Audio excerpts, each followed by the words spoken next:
ओम रामाय रामभद्राय रामचंद्राय वैधसे रघुनाथाय नाथाय सीतया पतये नमः। नमस्कार, जय जगन्नाथ। आपण माने केमती अछंती समस्ते? आशा करी महाप्रभु जगन्नाथ कृपार समस्ते बहुत भलरे थिबे। आज भिडियो दर्शक भाव जानिबा मुंड बाल झड़िले कौन करवा। निश्चित भाव में आम जानिबा ता पूर्व आपण मानक कही रखे जो मैंने आम चैनल को नुआ करी आछंती चैनल को सब्सक्राइब कर दिंतु। पाखे थिबा नोटिफिकेशन बटन को ऑल रे सेट कर दिंतु, जद्वारा कि जितेबाला ए टाइप किसी इनफॉर्मेटिव वीडियो आपण मानक पई आसीबो सर्वप्रथमे तार नोटिफिकेशन आपण मानक पाखे पहुँची पारे। भिडियोटी को फास्ट रु लास्ट पर्यंत आपण माने देखि नेबे। सब सांग साथी परिवार वर्ग समस्त को शेयर करेंगे। आम चैनल रे नुआ थिले चैनल को सब्सक्राइब मध्य करदेबे,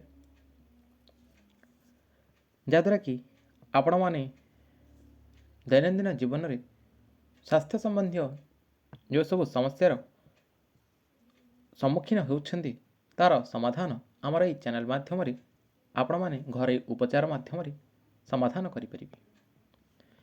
मुंड बाल झड़िले कौन करवा।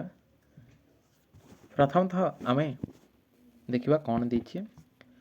बाहाड़ा चूर्ण पानी रे मिसाई मुंडरे भल भावे मालिश करी अध घंटाए पर धोइबे। तापर भल तेल लगाइब। कंचा अँला रस मुंडरे मालिश करिबा। अँला रस पानी रे पकाई मुंड धोइब ओ अँला खाइब। लेंबू रस रे अफिम अल्प मिसाई मुंडरे घसीब। पियाज रस ओ महू मिसाई मुंडरे घसीदेब। आंब आचार तेल लगाइब, मुंड चंदा हेब नाही। मूला टमाटो पियाज सैंधव लुण मिसाई खाइब। दुर्दुरा पत्र रस लगाइब। नड़िया तेल रे चून पानी मिसाई लगाइब। नड़िया तेल रे लेंबू रस मिसाई मालिश करिबा। यही सब करने द्वारा आमर मुंड बाल आउ झड़ी न थाए बा मुंडरे जो केश बा चुट्टी आउ झड़े नहीं। जदि आपण मानकर मुंडरे चुट्टी बा केश बा बाल झड़ुथिबो ताहले यही सब उपाय को अवलंबन करिवे,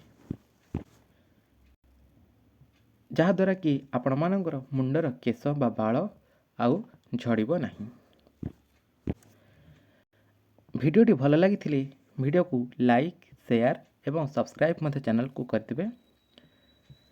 आज भिडियो रे एतिकी, पुणी देखा हबा आउ गोटे नुआ भिडियो रे। सेतेबेला पर्यंत मते विदाय दियंतु। रहुछि, नमस्कार।